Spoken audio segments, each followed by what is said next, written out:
Mayroon dito po ang isang magtatanong po sa atin, si Mr. Reynaldo, ang kadalang isa pong buwan na din. Ang katanungan ko po ay ganito.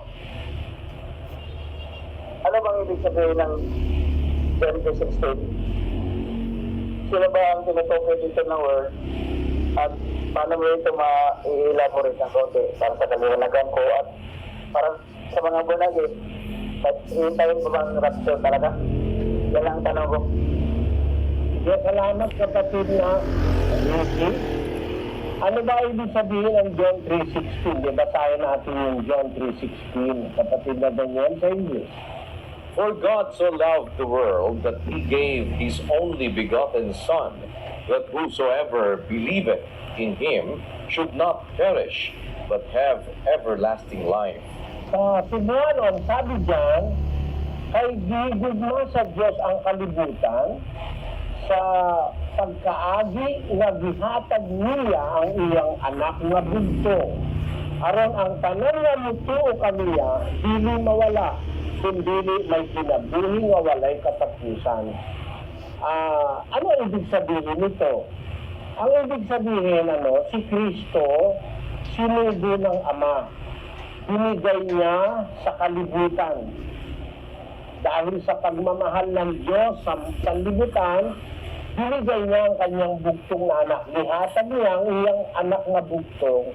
At upang ang bawat isang sa kanya'y sumampalataya ay huwag mapahamak, kundi magkaroon ng buhay na walang hanggan. Ang hinihingi ng kapatid ay elaboration. Ano ibig sabihin nun by elaborating? Mahaba ito kapatid, pero isi-shortcut ko para huwag tayong mag-aksaya ng oras dahil meron pang ibang naghihintay. Ang anak ng Diyos ay si Kristo. Hindi siya yung Diyos Ama. Kaya ng paniniwala ng mga born again.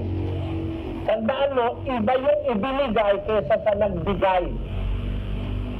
Yung born again siya mismo yung Ama ba't naman sasabihin ibinigay kung wala naman nagbigay? Ibinigay ng Diyos ang kanyang anak. Ang anak na ibinigay niya, yung Kristo. Yun ang nagkatawang tao, nag-anyong isang tao, para tubusin ang kasalanan ng sasampalataya sa kanya. Nagkatawang tao siya. Inoper niya yung kanyang katawan para pantubos. Dos ng unang Timoteo, versikulo 5 hanggang 6. Sapagkat may isang Diyos at may isang tagapamagitan sa Diyos at sa mga tao, ang taong si Kristo Jesus, na ibinigay ang kanyang sarili na pangtubos sa lahat, na pagpapatotoong mahahayag sa sariling kapanahunan. So, maliwanag na may isang Diyos, may isang tagapamagitan sa Diyos at sa mga tao, ang taong si Kristo Jesus na ibinigay ang kanyang sarili, yung kanyang katawan, yun ang tao Nagkatawan tao kasi siya. Yung kanyang katawan tao, ibinigay niya pantubos sa lahat ng mga sasampalataya upang ang sino mang sa kanya'y sumampalataya huwag mapahamak, huwag mamatay, kundi magkaroon ng buhay na walang hanggan. So, ang magiging paraan para tayo matubos ni Kristo kung sasampalataya tayo sa Kanya, kung sa Kanyang ginawa. Ano ba ang kahulugan ng pagsampalataya kay Kristo? Ano ba ang kahulugan noon? Meron siyang sinabi doon sa Juan, ang sabi niya ganito, si 44 ng Juan, kapatid na Daniel. At si Jesus ay sumigaw at nagsabi, ang sumasampalataya sa akin ay hindi sa akin sumasampalataya, kundi doon sa nagsugo sa akin. So, ang sumasampalataya sa akin, sabi ng Panginoong Jesus, ay hindi sa akin sumasampalataya, kundi doon sa nagsugo sa akin. Bakit? 49.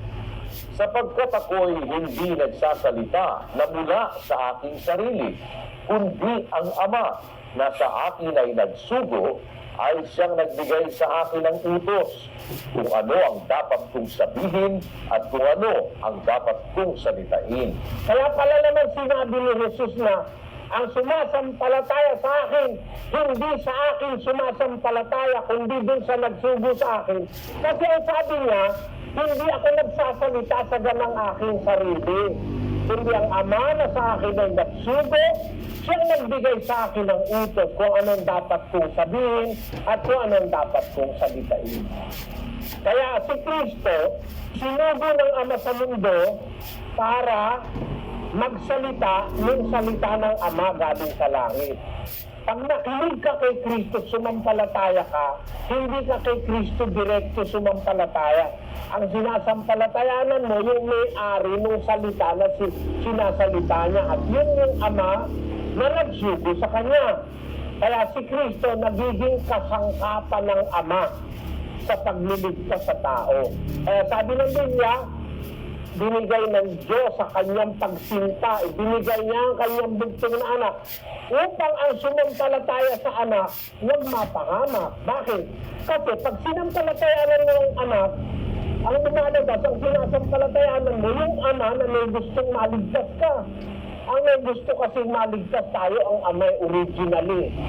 Siya ang talagang may gusto na tayong lahat maligtas, yung ama.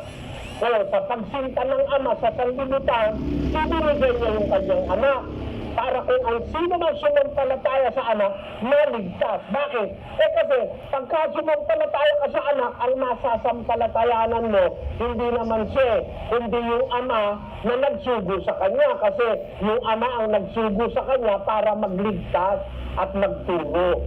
Yun ang malalim na kahulugan ng Juan 3:16 na pag sumampalataya ka kay Kristo, ang nasampalatayanan mo ang Ama. At yung Ama ang may gustong maligtas ka, kaya maliligtas ka. Kaya nga niya sinugo yung kanyang anak eh.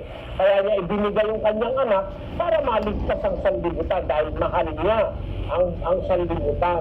Sa pagsinta ng Diyos sa sanlibutan, sabi sa Juan 3:16, ibinigay niya ang kanyang bugtong na anak upang ang sino man sa kanya ay sumampalataya ay huwag mapahama kundi magkaroon ng buhay na walang hanggan. Kaya ang ibig sabihin, kapatid, ng Juan 3:16, yan ang paraan ng Diyos para maligtas tayo dito sa sanlibutan.